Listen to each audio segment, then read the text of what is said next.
Mirë se vini në episodin e 4 të sezonës 6, podcastit tonë I cili dedikohet kriptos edhe blockchainit kryesisht. Fire ngrit podcast. Sot me mu, se sot jam unë ai që udhëhiqi podcastin, po kena me pas si një farforme freestyle me Labinotin. Lab, mirë se vjen. Mirë se gjeta, se da. Mirë se vjen shfitome. Fikse. Labinuti, për ata që e njohin, edhe ata që se njohin, është antari I ekipës sonë të Crypto Albanian, kryesisht merret me analizat fundamentale, on-chainin, po edhe te analizat teknike. Po, mas shumë të e njohin si profesori Crypto Albanian. Për shkak të, me thonë, feedbackave të jashtëzakonshëm që kena marrë për studentave tonë të blockchain-in Crypto Akademisë, që jemi të e majt, këtëherë jena me grupin e tretë. Po, tash jemi gjeneratën e tretë. Çka ligjerojmë në akademi, në BCA, do me thonë Blockchain and Crypto Academy. Kryesisht modulet tash edhe aktualisht që jam të I shpjegu unë janë fillimisht programimi në blockchain. Çka konkretisht mësojmë te programimi në blockchain? Te programimi në blockchain fillimisht njoftohemi me blockchainin, çka është blockchaini, çish funksionon blockchaini, çish ruhet, domethënë dhonat me një blok, çish funksionojnë transaksionet, transferat e ndryshme çish ruhen në blockchain. Pastaj njoftohemi me Ethereumin, se çka paraqet Ethereumi, çfarë projekti ka mbas vetes, çka është blockchaini Ethereumi, për shkak që na te programimi në blockchain programojmë smart kontrata, domethënë në gjuhën programuese Solidity, që është në blockchainin e Ethereumit, domethënë kryesisht jena të fokusuar me programue në blockchainin e Ethereumit. Njoftohemi me Ethereumin, me smart kontratat në detaje, edhe vazhdojmë domethënë me programim bazik njëherë me variablat, llojet e dhonave, funksionet, që domethënë struktura se çishirojmë dhonat, error handlings, domethënë prej basic shkojmë deri te nivelet më të avancuara që në fund e krijojmë një smart contract, një token, që këtë ato që mësohen te pjesa jote, domethënë te analizat fundamentale, na e përfshim në praktikë se çish programohet një smart contract me transferat, me burn mekanizmat, që funksionojnë mint mekanizmat, që funksionojnë airdropat dhe sejnë ndryshme që ndodhin me një smart contract gjatë programimit një tokenit caktuar. Edhe këtë ato sejnë domethënë ai mësojmë praktikisht te moduli programimi në blockchain, secili student gjithashtu e bën edhe pjesën praktike ku mësojmë se çish e programohet një smart contract, çish e bëjmë deploy një smart contract e kështu me radhë. Gjatë kohës ligjëratave tash se do të kallëzova që I kena përcjell bashk, ja 3 gjenerata, secila gjenerati ka pas ka minimumi 3 grupe. A ke po, sa po ka interesim për pjesën e programimit në blockchain? Se na e dina që tregu jonë, për shkak që edhe blockchain është një fushë e re, edhe normalisht, ka mungesë të developerave që zhvillojnë aplikacione në blockchain. Për që ata dhe kena kriju si pjesë e kena shti si pjesë të akademisë tonë, që me përgatit developera për të ardhmen. Pishën e grupeve, a ke mujt me pasë, a ka interesim prej njerëzve me konë zhvillues në blockchain. Për arsye se halana e dina që njerëzit kripton e shohin vetë si mënyrë për me bu pare, që është shumë në rregull edhe ajo, po ideja edhe kursit, po edhe ideja jonë si grup është që kripton me pa dhe si pjesë që mundesh me bu pare, jo është të bu trading, po mundesh me bu pare në kripto, e në blockchain edhe përmes forma ndryshme të zhvillu aplikacione e sa në ndryshme. Për në kallëzëm paka qysh po është interesimi, që shpepresin studentat? Qa është më rëndësi me cek se fillimisht kur vinë, do me thonë një pjesë e madhe nuk kanë as njohuri bazike në programim, do me thonë nuk ju ka ra as njëherë me shkrujtën një rresht kod në programim.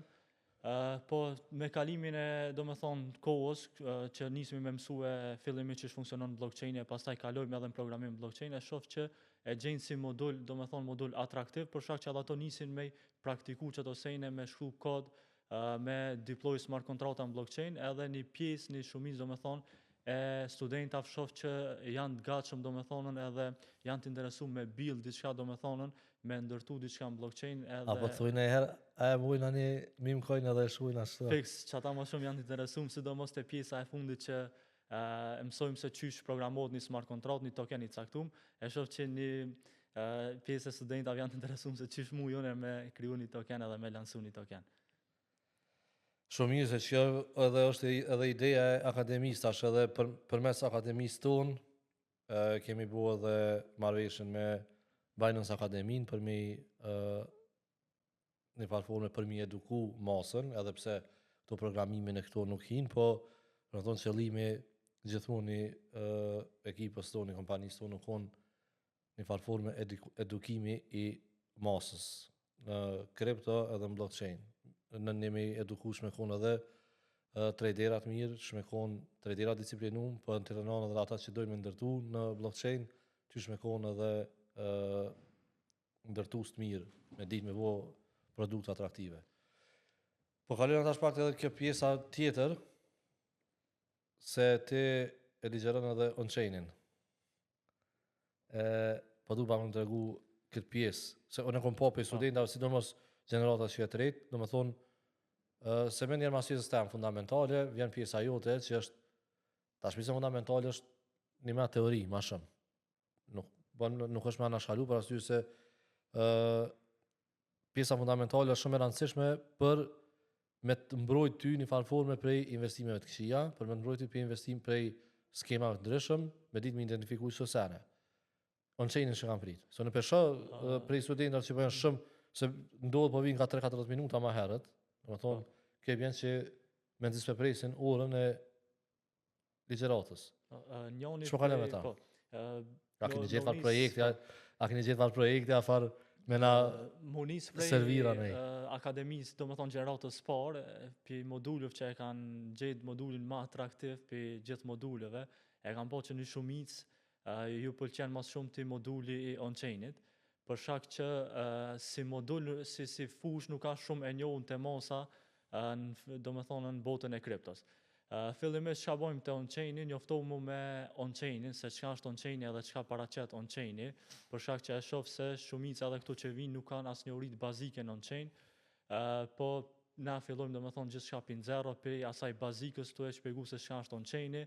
e pastaj vazhdojmë se për shkak që on-chaini lidhet edhe me pjesën e smart contracta, domethënë çat deploy që i bojmë smart contracta, çto transferet këta ato na i shohmi në Etherscan blockchainin e Etherit, edhe është vazhdimi i on-chainit që çato tash inflowat, outflowat, qysh me gjurmu adresat ndryshme, balenat ndryshme, po një pjesë të on-chainit ja dedikojmë edhe analizës sentimentit tregut, qysh mbas on-chain dhanav na muj me analizu se ka ndodhemi tash me tregun, kjo ma shumë as në aspektin se ty qysh... Kena më këthy dhe që pjesë e di që një lëvizjet një projektit të madhë, e keni vrejt ti me studentat, do më thonë gjatë analiza on-chain që një konto i bo, me trikave ndryshëm të ati blockchaini. Po ta një këthejmë të kjo. Po, okay. Tash te pjesa e on-chainit, që është tash një koshtë që ja kushtojmë te analizat on-chainit, tash edhe analiza e metrikave që kanë të bojnë me sentimentin e tregut, tu e morë do me thonën tu bazuen makro. Pastaj çka mësojmë te pjesa on-chainit, e mësojmë edhe aktivitetin që ndodh brenda një blockchaini, siç është TVL-i, adresat aktive ditore, transaksionet, fijat, sa revenue ka një projekt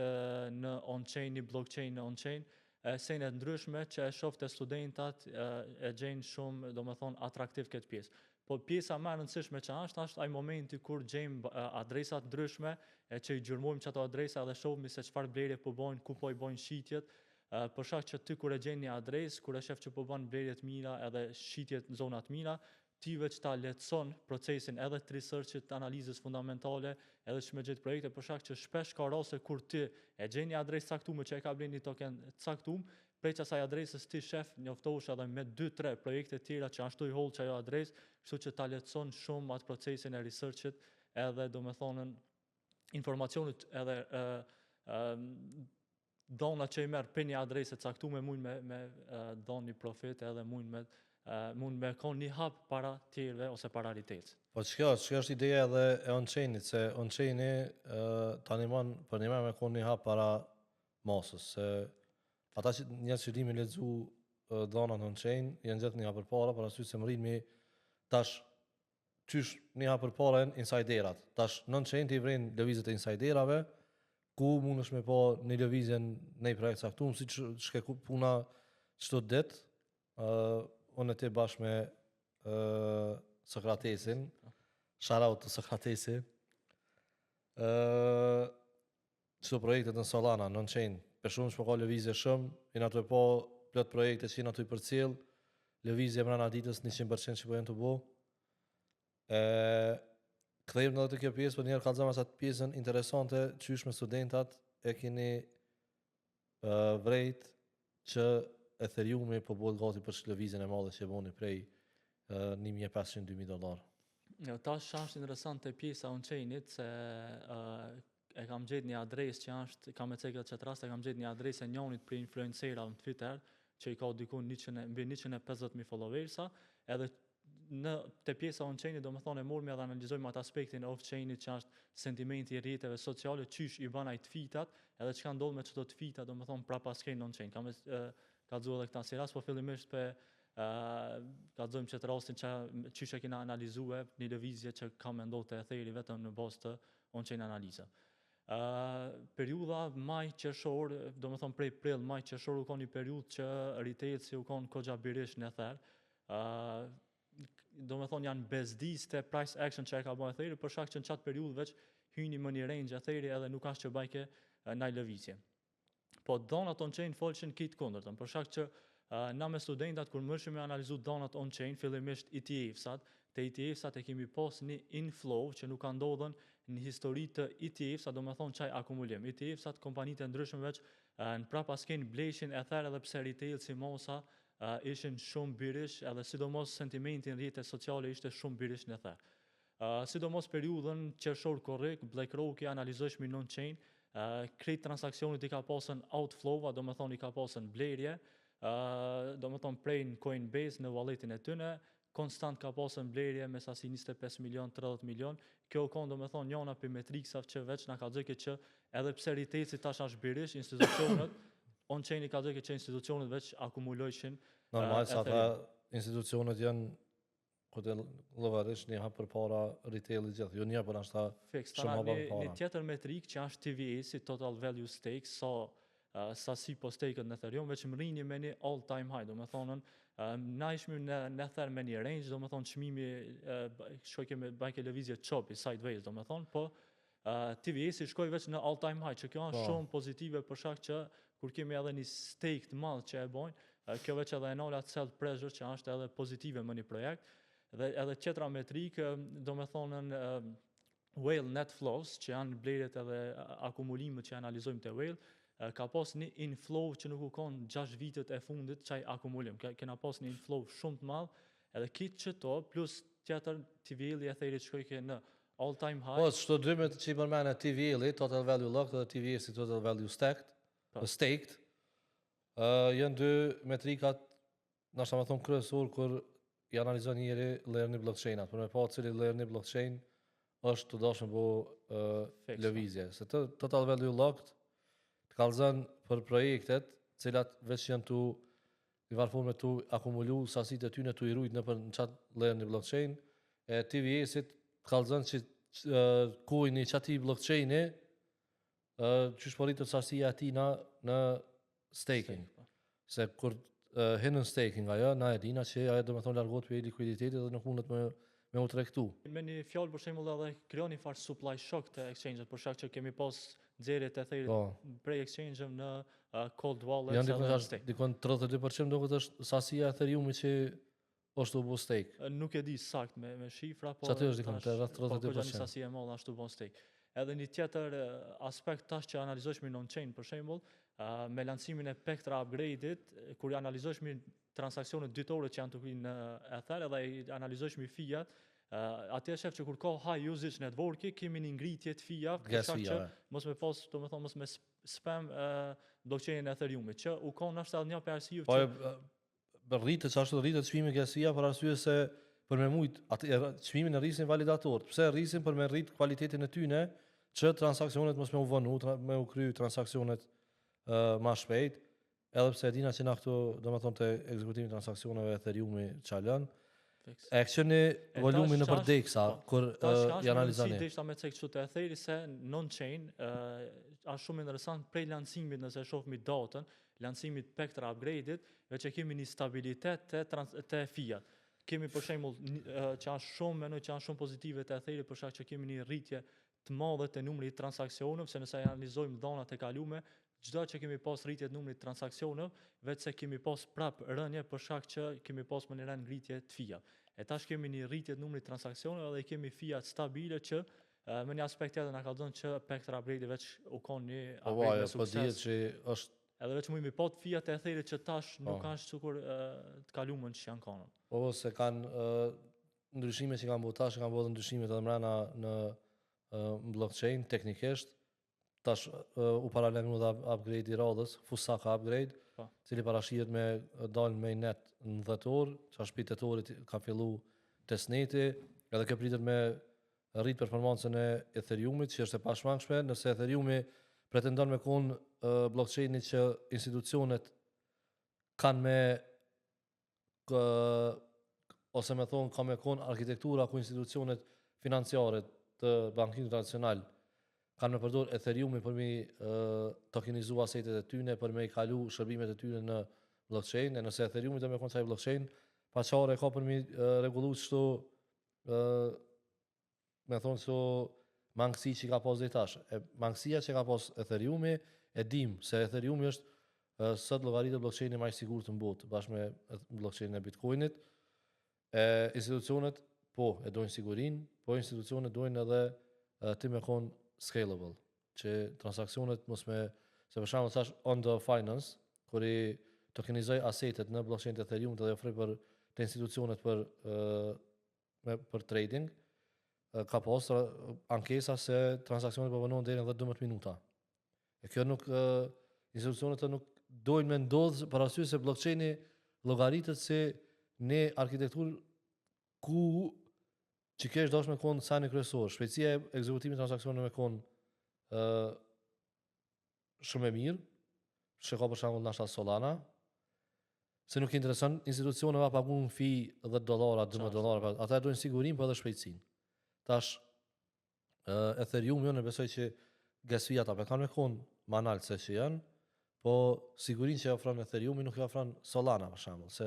na Solana e dim 2021-ën Solana ka pas për mi 10 autigja, 10 autigja ose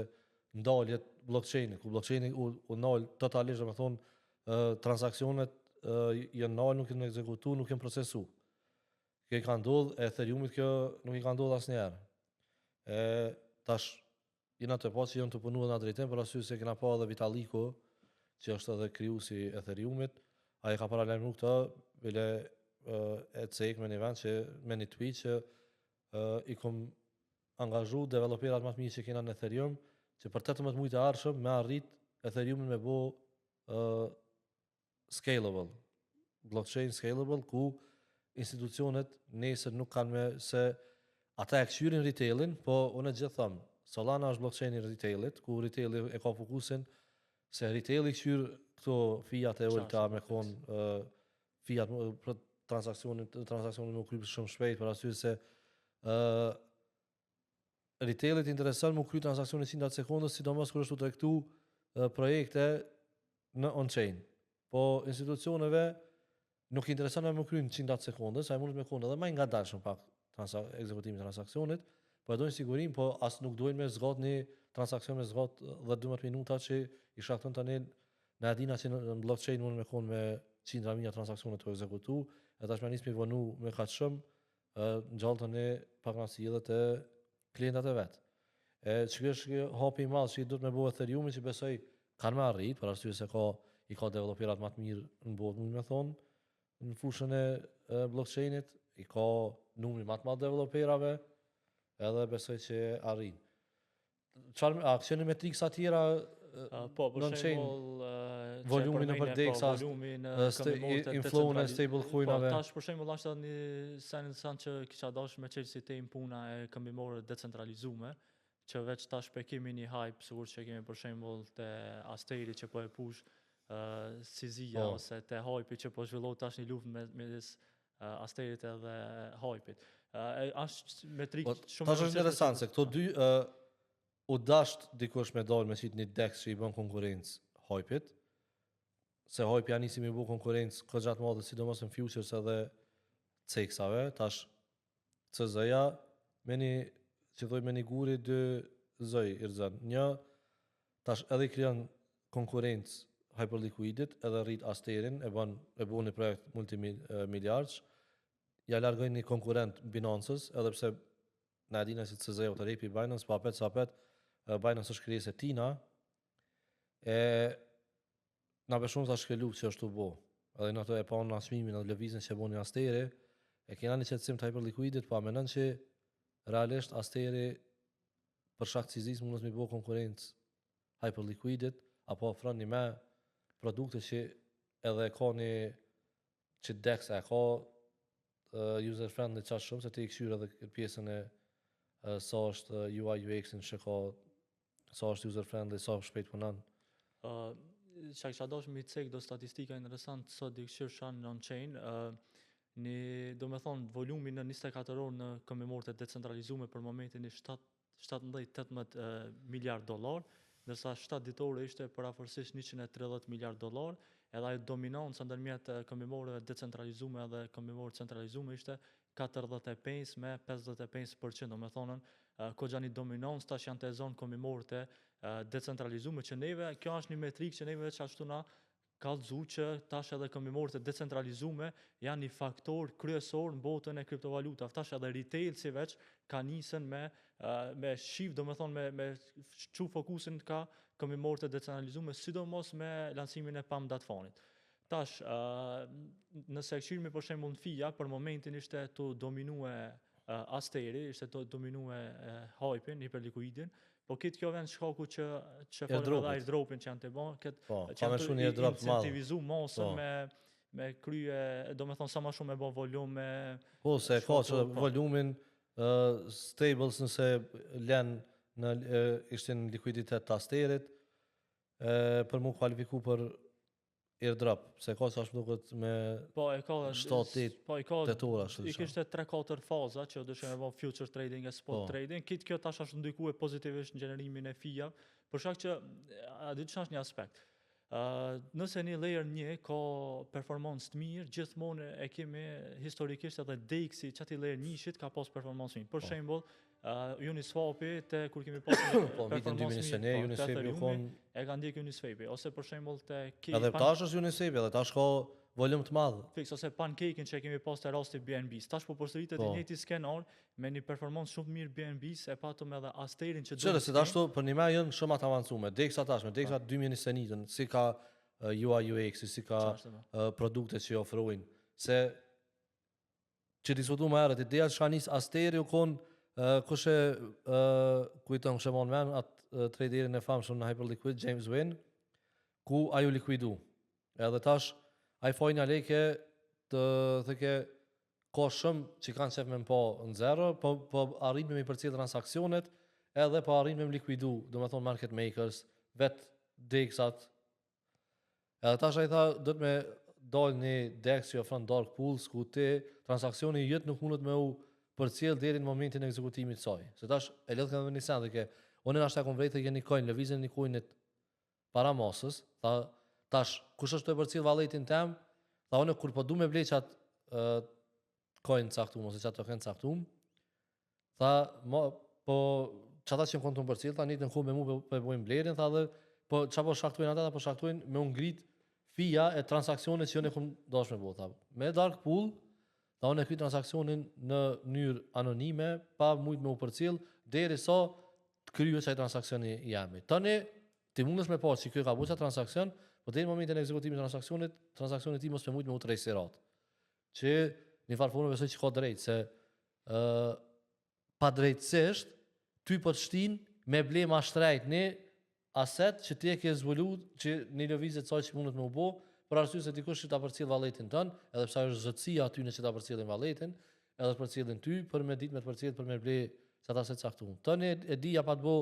retweet CZ-ja këtij që po është koha me dal një DEX i cili ofron dark pools, Asterin që atëm qershor u kon aktiv. Nuk më me thonë që e kom përcjell, po më kalon sy në qershorit, ku nuk kon rreth në fillim qershorit.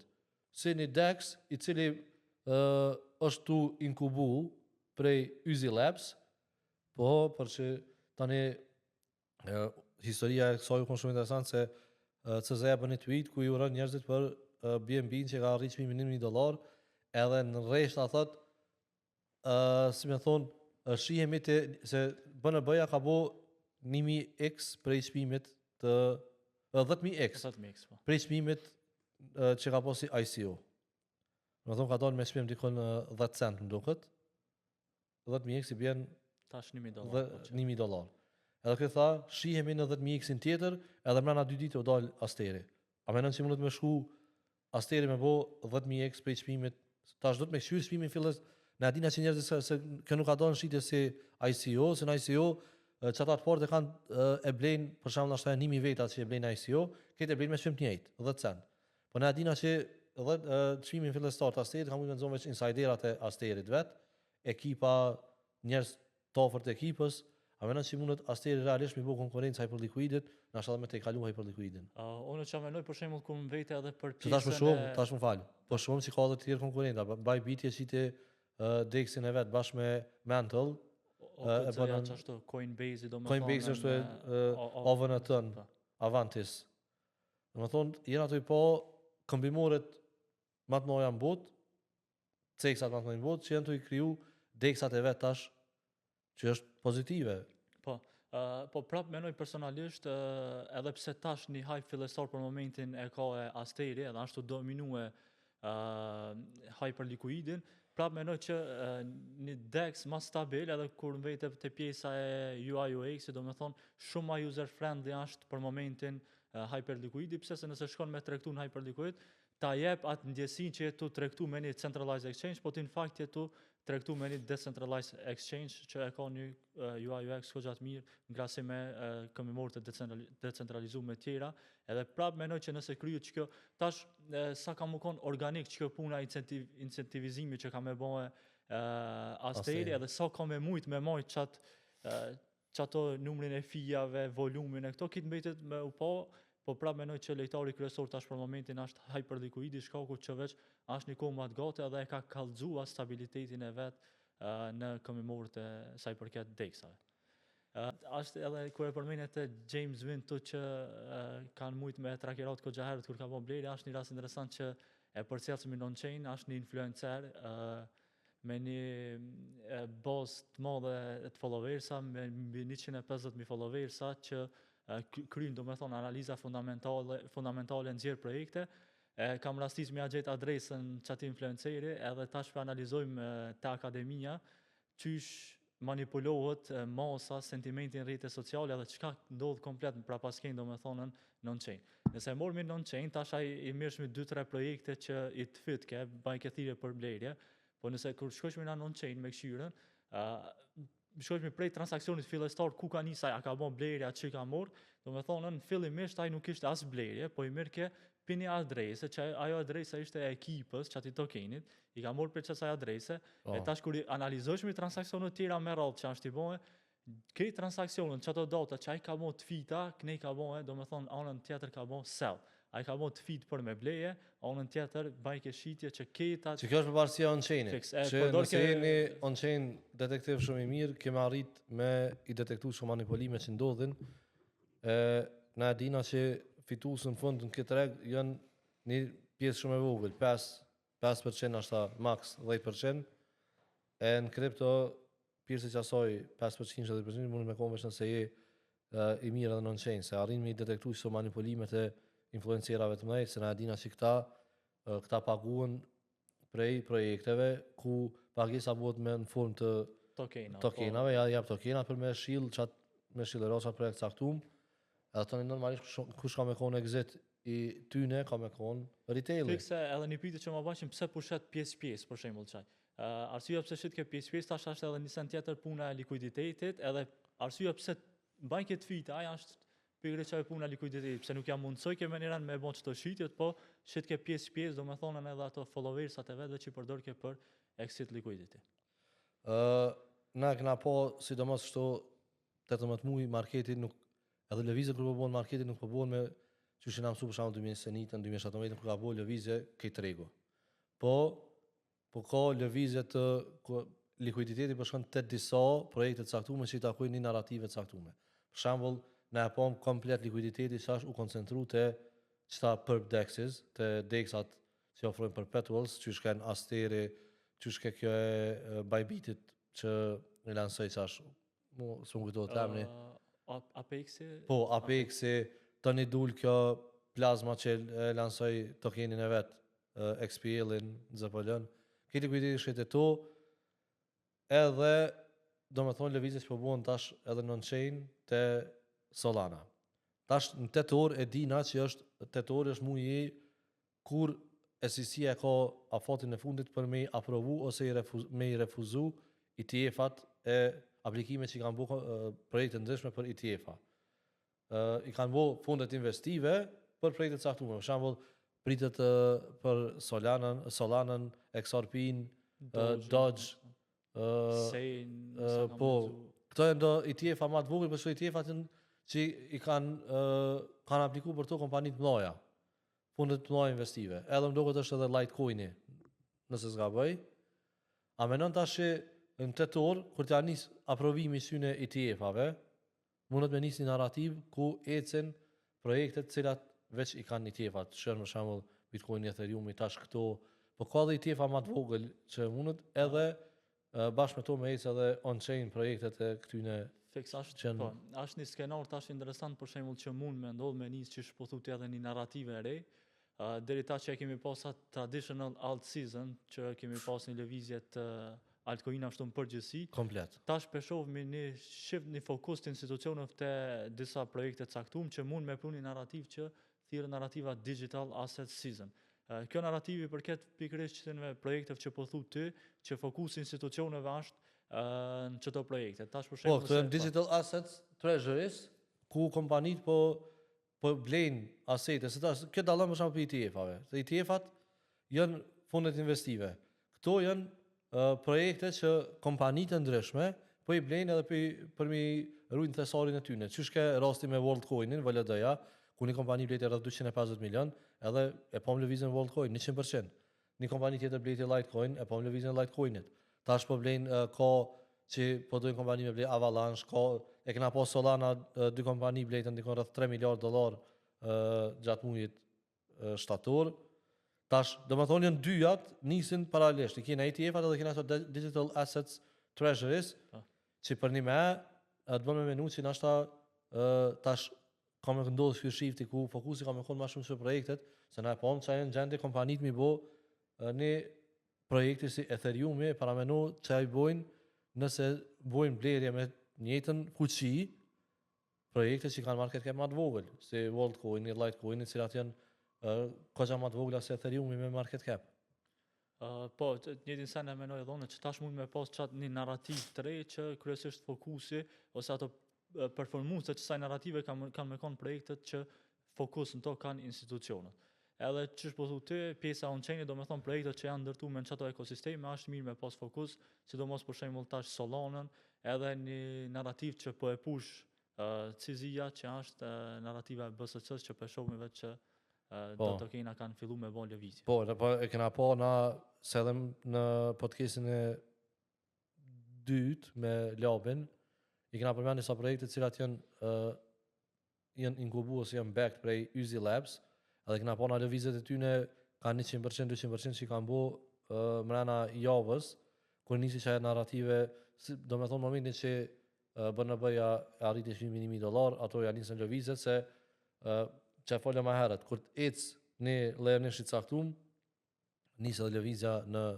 on-chain, e kujna që janë kriju mrena që ati blockchain-i, e që njëti sa vritet në Solana, që veç që ka fillu, në ato po lëvizjet noja, narrativës që këna përmena edhe në prilën maj, Internet Capital Money, një narrativ që është të shty Solana shumë.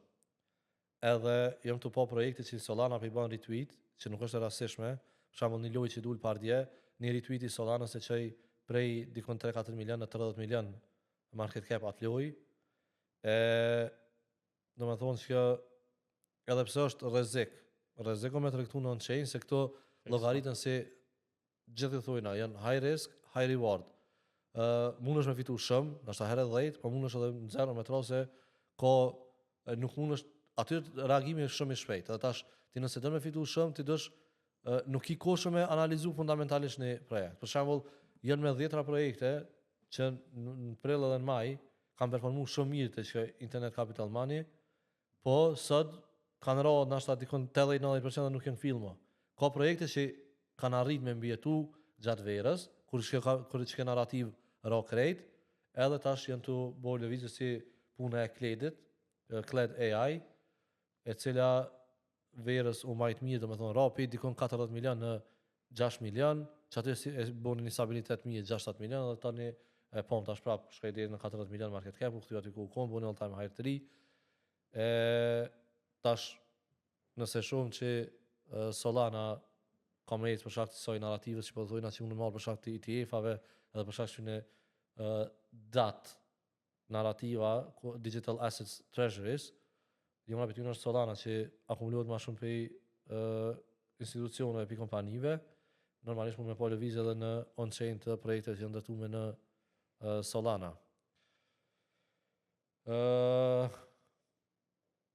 Një projekt tjetër që mendoj që mundet me ecë, po më intereson me menimi jetë, Linku, Chainlink, që është tu adoptu me të madhe prej institucioneve financiare, për arsye se është një farë ure lidhëse mes bankingut tradicional edhe blockchainit. Po fikse blockchainin vetvete është një ekosistem i mbyllët, puna e Oracles që do me thonë e kryen çat detyr Linku, pikërisht është ajo që e lidh çështave bankingun tradicional me blockchain, për shohmi që veç institucionet kanë nisme me pas fokus te Chainlinku, edhe do me thonë personalisht edhe mendoj që ka më konë një prej, nëse kemi një market stabil edhe nëse kemi një kohë të mirë market, besoj që Linku ka më konë në prej projekteve që ka me dhonë një performancë mirë. Po këtë kjo në fond nuk është një këshill financiar, këto thjesht janë mendimet tona në aspektin fundamental të projekteve. Po, për i lëvizje që shumë, se edhe për fund, sa menon që se folëm rëndësia on-chainit, rëndësia me ditë me programu blockchain, sa menon që është rëndësishme pjesa fundamentale të kripto, të tregtimi në kripto. Se na pozit kemë du të diskutu, për shembull, që shumë projekte cilat kanë evente, që kanë me bo diçka ndryshime në blockchainin e tyne, që kanë me bo në punë një lajmë të madh. Sa menon që kanë ndikim çto lajmet, pjesa fundamentale të projektit. Televizja e çmimit të projektit. Po, gjithë kur ma boj një pyetje për shembull, a ka vlerë, a ka rëndësi, domethënë sa ka pjesa fundamentale me një projekt, gjithë e ja u marrë që shembull, nëse ti në shkon Google edhe i lip 10 njerëz më të pasur në botë, krejt i ki investitor, nuk i ki tradera. Që i bjen, tu të aspekti analiza fundamentale hin një investitor. Nëse ti një analiz fundamental i mirë, edhe din mu pozicionu mirë me një aset, a i rikthimi investimeve është shumë më i madh se sa që ti mund me bë me trade. Për shkak që kur tregton lipët një disiplinë kogja e madhe, lipët një strategji, plan, përkushtim shumë më i madh që ata nuk e ka pjesa e investimit. Nëse ti din mu pozicionu herët me një moment të mirë, do me thonë një timing të mirë, me një projekt të mirë, din shumë fish më të shpërbli qa investim, për dallim që në aspektin e trade që kërkon shumë ma shumë përkushtim edhe punë shumë ma të madhe se sa puna e investimit. Pyetje nuk është edhe është një pyetje fundit për fund, po për fund kam qef një këshill e jotja për 3 tonë, cilët mendojnë me u fokusu në botën e tradingut, botën e kriptovalutave, pse jo dhe në botën e investimeve në stock market, çfarë kishe këshillu ti ata? Fjalia e parë që kisha mujt mi u thonën është që edukimi është investim edhe më i mirë se me blej deepin edhe me kop alt season, për shkak që ka një rëndësi shumë të madhe, edhe shpesh edhe te pjesa e akademisë ju tham që ti sa dush mund me këshirë dikant të notue, teknikat e notimit, teknikat e frymorës, nëse ti vet nuk merr edhe me hi datit, me mësu notin, do me thonë ti vet, me kriju një eksperiencë, është e kotë. E njëjti sen është edhe në tregjet financiare në kripto. Nëse ti çato sejnë që i mëson, nuk merr me aplikue, edhe nuk merr me kriju një strategji tonën, një plan tonin, është e kotë sado që ti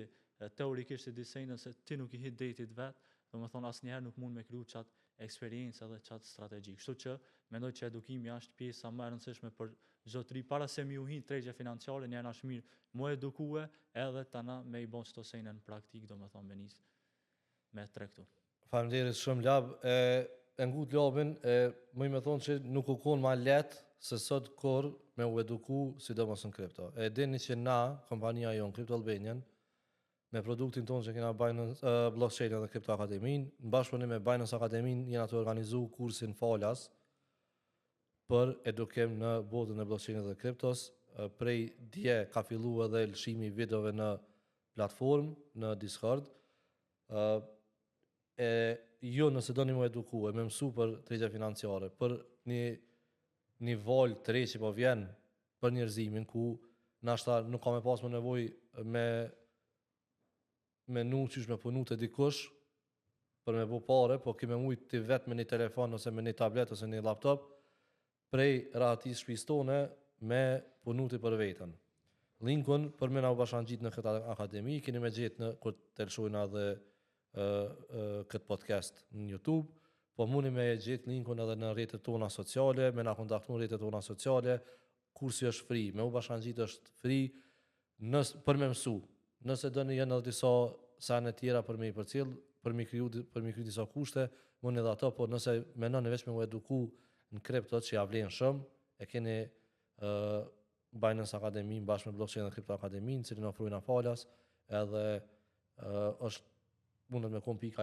fillestare e juve për me janis një karriere në tregjet financiare. Në bëna faleminderit shumë që ke pjesë kësaj epizode veçantë podcastit, kena diskutu këgja shumë sene, ata që e shohin shpresojmë që kanë mujt me përfitu prej këtij podcasti. Faleminderit shumë e pejtej.